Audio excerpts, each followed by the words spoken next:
Halo semuanya, perkenalkan nama saya Silvina Farinka Agustia. Saya dari kelas 11-9 di SMA Negeri 3 Palangkaraya. Dalam video ini, saya akan menjelaskan materi sejarah Indonesia tentang strategi bangsa Indonesia dalam menghadapi Jepang.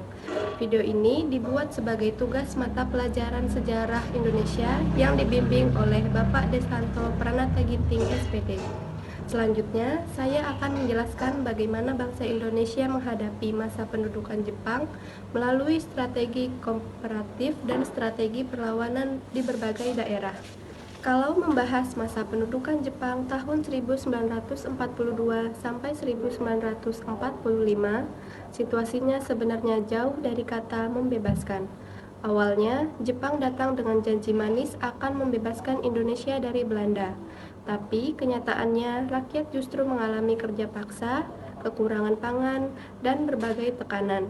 Dari sinilah muncul dua cara bangsa Indonesia menghadapi Jepang, yaitu strategi kooperatif dan strategi perlawanan. Yang pertama, strategi kooperatif.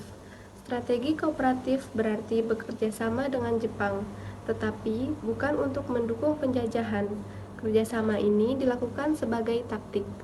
Jepang membentuk berbagai organisasi dengan semboyan bahwa Nippon dan Indonesia adalah sama. Organisasi lama peninggalan Belanda dibubarkan, lalu diganti dengan organisasi baru seperti Gerakan 3A, Putra, dan Jawa Hokokai. Dalam organisasi ini, Jepang melibatkan tokoh-tokoh nasionalis agar rakyatnya percaya. Tokoh seperti Soekarno dan Muhammad Hatta ikut terlibat. Selain itu, ada juga M.R. Sartono, Otto Iskandar Nita, Gerungan Saul Samuel Jacob Ratulangi, dan Muhammad Yamin. Bagi Jepang, keterlibatan tokoh nasionalis bertujuan menarik simpati rakyat. Tetapi, bagi para tokoh Indonesia, ini adalah kesempatan. Melalui jabatan dan organisasi yang ada, mereka bisa menanamkan semangat persatuan, membangun kesadaran nasional, dan mempersiapkan rakyat menuju kemerdekaan. Jadi, di balik kerjasama itu, sebenarnya ada strategi perjuangan yang berjalan secara diam-diam. Yang kedua, strategi perlawanan. Di sisi lain, tidak semua rakyat bisa menerima kebijakan Jepang. Kerja paksa Romusa, perampasan hasil panen, serta kewajiban melakukan seikere menimbulkan kemarahan di berbagai daerah. Akhirnya, muncul perlawanan terbuka.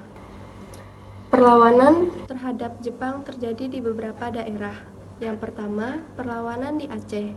Di Aceh, kebijakan seikere memicu kemarahan para ulama.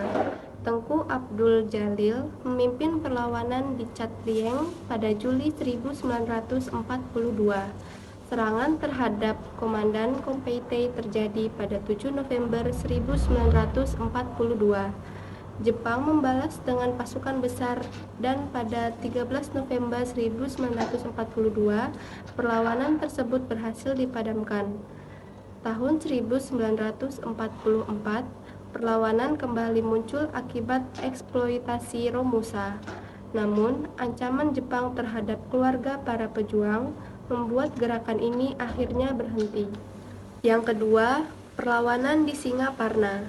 Di Singaparna, perlawanan dipimpin oleh Zainal Mustafa. Penolakan terhadap seikere dan Romusa menjadi alasan utama. Pada Februari 1944, beliau menolak berunding dengan Jepang dan bahkan menuntut agar Jawa dimerdekakan.